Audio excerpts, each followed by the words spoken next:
आज की कहानी चैन नाम की एक ऐसी लड़की की है जिसे खुदाई करने की इतनी बुरी लत लग जाती है जिसकी वजह से उसने अपने छोटे हथियार की जगह घोड़े का बड़ा वाला औजार लगवा लिया ताकि वो ज्यादा से ज्यादा औरतों की खुदाई करके अपनी हवस को शांत कर सके। आज की मूवी बहुत ही लाजवाब होने वाली है। मैं ऐसा क्यों कह रही हूँ ये आपको मूवी देखकर पता चल जाएगा।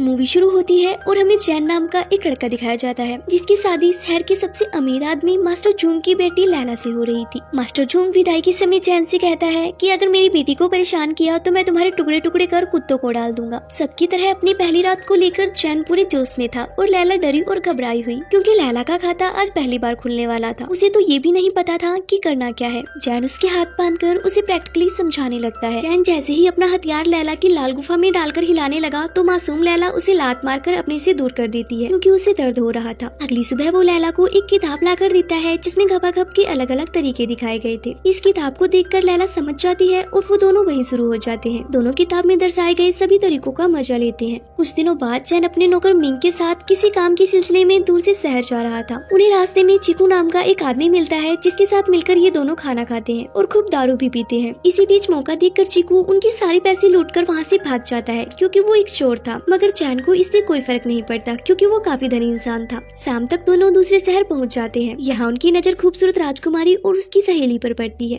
राजकुमारी को देखकर चैन लार टपकाते हुए उनके पास पहुंचा और उन्हें गंदी किताब देकर पटाने की कोशिश करने लगा, लेकिन वो दोनों बहुत गुस्सा हो जाती हैं और दोनों उसे गंदी वाली गाली देकर किताब लेकर वहाँ से चली जाती हैं। कुछ दिनों बाद चीकू चोर चैन के पैसे लौटाने आता है क्योंकि उसे अपनी गलती का एहसास हो गया था। चैन उसे कहता है कि ये पैसे तुम ही रख लो, बस बदले में मुझे एक मसक्कली छमिया ला दो। इस पर चीकू कहने लगा कि लड़की तो मैं ला दूंगा पर क्या तुम उसकी गुफा को शांत कर सकोगे? तो चैन ने कहा तुम लड़की का जुगाड़ करो, बाकी सब मैं संभाल लूंगा। अब रात होते ही चीकू उसे रामू के घर ले आया। यहाँ वो उसे रामू की बीवी गुलाबों के दर्शन करवाता है जो छत पर कपड़े सुखा रही थी क्योंकि उनका कपड़ों का कारोबार था। चीकू बताता है कि गुलाबो यहाँ पर सबसे हॉट और खूबसूरत लड़की है। तभी अचानक गुलाबो का पैर फिसलने के कारण एक कपड़ा फट गया। आवाज सुनकर रामू ने पूछा कि ये आवाज किस चीज की थी। तो गुलाबो बात को टालते हुए उसे खाना परोसने लगती है। मगर जब रामू कपड़े चेक करने गया तो फटा हुआ कपड़ा देख वो सब समझ जाता है। ये देख उसे बहुत गुस्सा आता है। गुस्से में आकर वो गुलाबो की पहले पिटाई करता है और फिर उसके हाथ पैर बांधकर जबरदस्त ठुकाई करता है। और ऊपर छत पर बैठे चैन और चीकू आंखें फाड़कर ये नजारा देख रहे थे। चैन की तो होश ही उड़ गई क्योंकि उसमें रामू जितनी ताकत बिल्कुल नहीं थी। अब चीकू उसे जंगल में लाकर रस्सी के सहारे एक पेड़ से लटका देता है और फिर एक लकड़ी से उसके हथियार को नापकर कहता है कि इतना छोटा, इससे तो गुलाबो की गुफा के बाल भी नहीं हिल सकते। बड़े आए उसकी खुदाई करने वाले। तुम्हारा हथियार देखकर लगता है कि तुम्हारी बीवी भी अपनी आग बुझाने किसी और के पास जाती होगी। उधर चैन की पत्नी लैला अपने पति को याद कर रही थी। उसकी गुफा में कई दिनों से पानी भरा पड़ा था जिसे निकालने के लिए उसे किसी तगड़े हथियार वाले की जरूरत थी, लेकिन उसके पास ऐसा कोई नहीं था। इसलिए वो अपनी कलम को ही अपनी गुफा में फंसा लेती है। उसी रात को राजकुमारी इवान अपनी सहेली के साथ अपनी प्यास मिटा रही थी क्योंकि चैन की गंदी किताब देखकर उसकी आग चरम सीमा पार कर गई थी। दूसरी तरफ अपने छोटे हथियार से परेशान चैन उसे काटने का मन बना लेता है। तभी सही समय पर मिंग आकर उसे रोक लेता है, मगर चैन को रोकने के चक्कर में मिंग का ही कट गया। अब चैन उसे जल्दी जल्दी हथियार जोड़ने वाले मिस्त्री सिंह के पास लेकर जाता है जो जड़ी बूटियों की मदद से उसके हथियार को जोड़ देता है। सिंह का कमाल देखकर चैन उसे अपनी मिर्ची जैसे छोटे हथियार की दुख भरी कहानी सुनाता है। उसकी कहानी सुनकर सिंह बताता है कि मैंने बहुत लोगों का केला काटकर घोड़े का बड़ा वाला हथियार लगाया है और सब लोग दिन रात उसका आनंद लेते हैं। चैन हैरान होकर पूछता है क्या सच में ऐसा हो सकता है? सिंह ने कहा अगर शक है तो बाहर जाकर लोगों से पूछ लो। ये सुनकर चैन बहुत खुश होता है क्योंकि अब चैन लड़कियों की खुदाई कर उनकी फाड़ सकता था।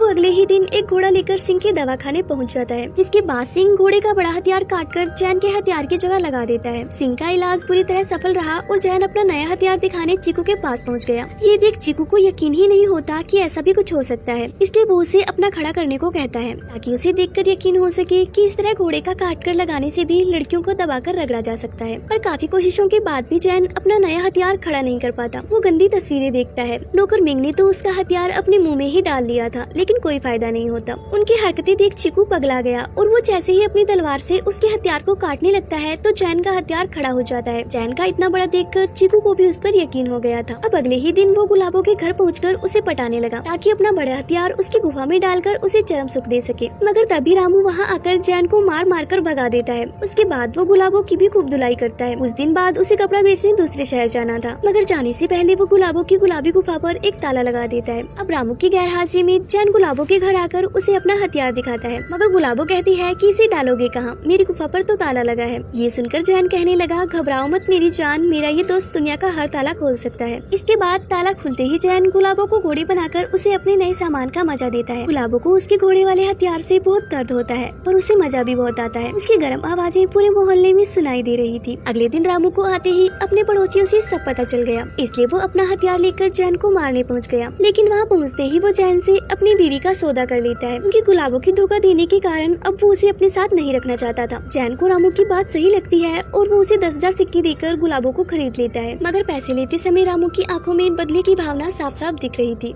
दूसरी तरफ राजकुमारी इवान जैन की गंदी किताब देखकर जैन की दीवानी हो गई थी, इसलिए वो जैन को अपने पास बुलाती है। यहाँ जैन आते ही इवान को रिझाने लगा और देखते ही देखते वो अपना बड़ा सा हथियार राजकुमारी की गुफा में फंसा देता है। राजकुमारी को भी बहुत दर्द होता है, लेकिन कहते हैं ना, कुछ पाने के लिए कुछ खोना भी पड़ता है। उधर जैन की याद में डूबी लैला ने अपना कमरा गंदी किताबों से भर लिया था। उसकी जिस्मानी हवस उसके दिमाग पर छाने लगी थी। जैसे ही इस बात का पता लैला के पिता को लगा तो वो उसे बहुत डांटते हैं। वो उसकी सारी गंदी किताबें फाड़कर उसे धार्मिक किताबें पढ़ने को देते हैं। उसी दिन रामू लैला के पिता के पास काम मांगने आता है और वो उसे माली की नौकरी पर रख लेते हैं। उधर जिस्म की प्यासी राजकुमारी इवान जैन को खूब मजा दे रही थी। एक दिन राजकुमारी उसे बहुत सारी प्यासी लड़कियों के बीच ले आती है। यहाँ आकर जैन 100 से भी ज्यादा लड़कियों की आग बुझाता है। उसका शरीर थक चुका था, लेकिन हथियार नहीं। दूसरी तरफ लैला नहाते नहाते अपना हाथ चलाकर खुद को शांत कर रही थी। तभी रामू की नजर उस पर पड़ती है और उसके खूबसूरत बदन को देखकर उसका खड़ा हो जाता है। अब मौका देखकर रामू उसे दबोच लेता है। पहले तो लैला उसका विरोध करती है, पर कुछ देर बाद वो भी मजे लेने लगती है। रामू की जबरदस्त टुकाई देखकर लैला को उससे प्यार हो गया और एक दिन वो सब कुछ छोड़कर उसके साथ भाग जाती है। लैला ने अपने पिता के लिए एक खत छोड़ा था, जिसमें लिखा था कि मैं रामू से बहुत प्यार करती हूँ और उसके साथ ही अपनी जिंदगी बिताना चाहती हूँ, क्योंकि वो मुझे बहुत खुश रखेगा। असल में रामू लैला से प्यार नहीं करता था, वो तो जैन से अपनी बीवी गुलाबो की खुदाई करने का बदला लेना चाहता था। घटिया रामू मासूम लैला को गंदे काम करवाने वालों को भेज देता है। आधी दुनिया की लड़कियों के साथ मजा करने के बाद जैन बहुत कमजोर हो गया था और उसकी आंखें भी काफी कमजोर हो गई थी, मगर इतनी कमजोरी के बाद भी वो जिस्मानी मजे लेना नहीं छोड़ता। एक दिन जैन उसी जगह पहुंच गया जहां लैला मर्दों को खुश करने का काम करती थी। वहां मौजूद सभी लड़कियां जैन का हथियार देखकर डर जाती हैं, क्योंकि इतना बड़ा हथियार उन्होंने कभी अपने अंदर नहीं लिया था। कमजोर नजर होने के कारण जैन अपनी पत्नी लैला को पहचान नहीं पाता और लैला भी उसे उसकी ऐसी हालत के कारण पहचान नहीं पाती। जब कोई भी लड़की जैन के नीचे लेटने को तैयार नहीं होती तो लैला कहती है कि मैं तुम्हारी घोड़ी बनने के लिए तैयार हूँ। जैसे ही वो दोनों प्यार करना शुरू करती हैं, तो दोनों ही एक दूसरे को पहचान लेती हैं। शर्म के मारा लैला वहाँ से भागकर अपने कमरे में आकर अपनी जान ही ले लेती है। उसकी मौत से जैन बहुत दुखी होता है और अपनी गलतियों का पछतावा करने एक मंदिर में पहुँच गया। यहाँ कुछ देर बाद रामू भी अपने किए का पछतावा करने आता है।